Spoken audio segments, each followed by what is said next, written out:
Hey everybody, this is Jay English, the cross-cultural coach, and I'm here to talk to you a little bit about Juneteenth that's coming up this coming Saturday.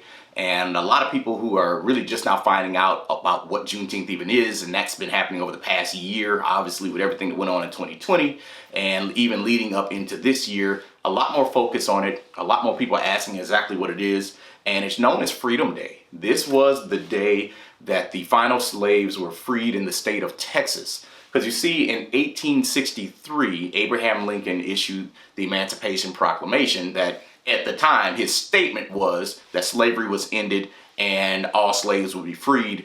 But that message and the authority to carry out that message did not arrive in many of the southern states for anywhere from the next 6 months to 2 years. And it was in 1865 in the state of Texas that the Union Army actually had to arrive to bring word that the slaves had been free for 2 years, but no one had told them.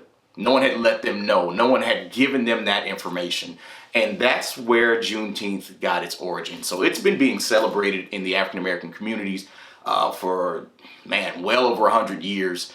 47 of our states actually recognize that, the date itself and for what it is. And I am torn a bit because I understand the part about making it a national holiday, and I'm happy to see that go through. But on the flip side, this has been something that's been requested for a long time. I think the first legislation around Juneteenth was brought up in Congress back in like 1980. It's 2021. It's been some time. So the fact that it's literally skated through the Senate with no rebuttal whatsoever, that this was, you ever have something given to you almost too easily? Like you feel like you should have fought harder or something. Like it's a really kind of an interesting feeling when I'm looking at everything that's going on and all the things that are being requested specifically from my community, the things that we need, the things that we're asking for, and then now this comes out. Now again, we've been celebrating it. This doesn't change much for the people that have been recognizing this date, have been putting up their flags, have been having get-togethers or concerts or whole family reunions, events, whatever else. That's been happening. This doesn't change that. What I'm saying is this also does not change the things that we have been protesting for, pushing for, fighting for, and asking for specifically over this past year.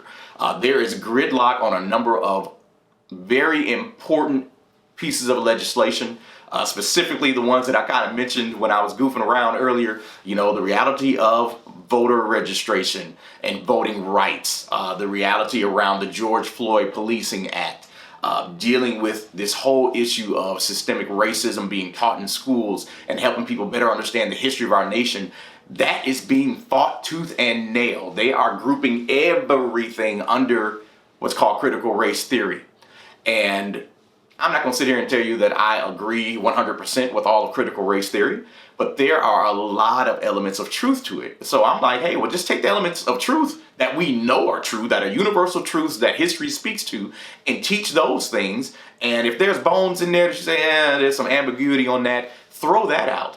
But this whole battle with critical race theory is going to allow our school systems in the states that passed this to group anything and everything that could deal with the legacy of slavery, that could deal with racism, that could deal with discrimination. They'll be able to put that all under the banner of critical race theory and say, no, we're not going to really talk about that because that in and of itself is actually racist.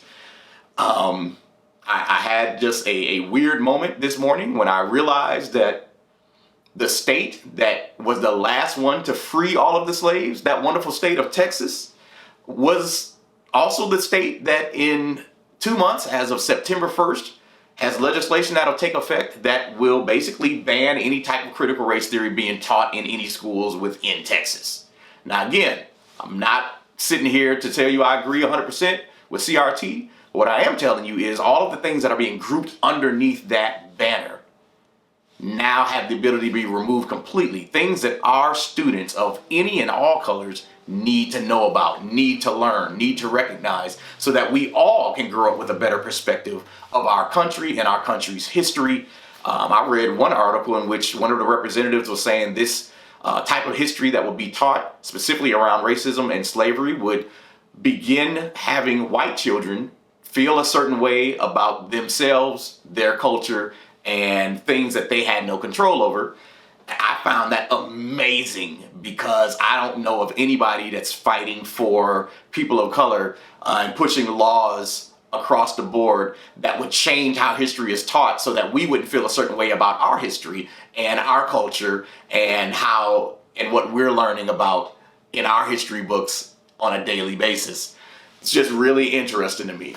So again, I'm somewhat happy, that Juneteenth is being recognized as a national holiday. That's a good thing.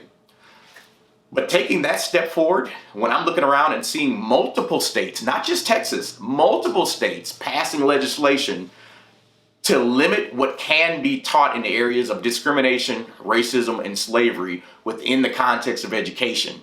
And they're passing these laws right now as we're getting ready to celebrate Juneteenth, where it's very likely that the very reason Juneteenth even exists could fall under that banner and we not really be able to even dive into those realities around a national holiday that we just got to be. It's amazing to me, but hey, I at least wanted to share that perspective. I'm cautiously happy. I'm happy for the step forward, but I'm looking at the other side of this coin, you guys, and I'm saying, it's a lot of things going on, and I feel like there's much larger pieces of legislation that we need movement on from our representatives on both sides of the aisle to come together to compromise on to figure some of these things out that would be so much more impactful for who we are and for the things that we're navigating in 2021. So I hope that helps you out. I look forward to talking more about this and some other things that are coming up. Thank you for viewing this. Feel free, please share, please subscribe, please like this video, hit that bell on YouTube. We'll be bringing you more content around this and more other subjects along this line. I'll talk to you soon. Check us out on plainenglishinc.org. Take care.